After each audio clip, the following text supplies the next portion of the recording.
নারায়ে রিসালাত সিদ্দিক ফারুক উসমান হায়দার সারজন সাহাবা সবসে বেহতার ঠিক কি না সিদ্দিক ফারুক উসমান হায়দার সারজন সাহাবা সবসে বেহতার কারণ তাদের দিলে আল্লাহর পয়গম্বর নারায়ে তাকবীর নারায়ে তাকবীর নারায়ে রিসালাত দেখা দাও ও গো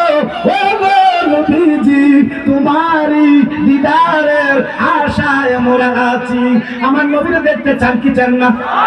আল্লাহর কসম একদম কামেল ফিরের কাছে যাওয়া লাগবো আল্লাহর ওলি ছাড়া নবী পাওয়া যাবে একটা মাধ্যম মানে না মিডিয়া মানে না এরা আমার রসুল কত মানে না কথা বলেন ঠিক কি না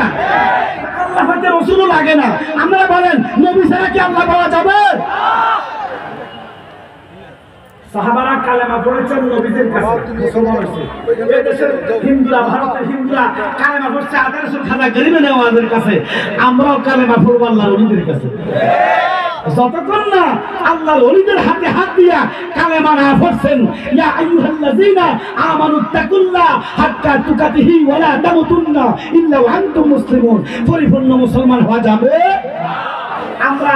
আল্লাহর ওলিদের দামানে থাকতে চাই কি চাই না একজন ওলির হাতে হাত দিবেন যাকে যার ভালো লাগে আমার আব্বাই কইতো মানুষের রতন করো তারে যতন যার নয়নে যায় ছায় যার শাহপুর ভালো লাগে চলে যাবেন যার বাংলা শরীফ ভালো লাগে চলে যাবেন যার কালিয়াপুর ভালো লাগে চলে যাবেন যার হানুয়া ভালো লাগে চলে যাবেন যার যেখানে ভালো লাগে একজন আল্লাহর ওলির হাতে হাত দিয়া যখন কালেমা পড়ে মুসলমান হবেন আল্লাহর ওলির ভিন্ন বিশ্ব যখন ওজিফা করবেন আল্লাহ রসুল আপনাকে দিদার দিয়ে দেবেন আমরা নবীজির দিদার চাইতে চাই কি চাই না দেখা দাও ও গো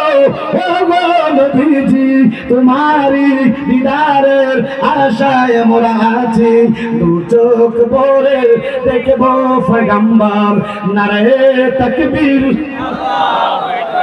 নারায়ে তাকবীর নারায়ে রিসালাত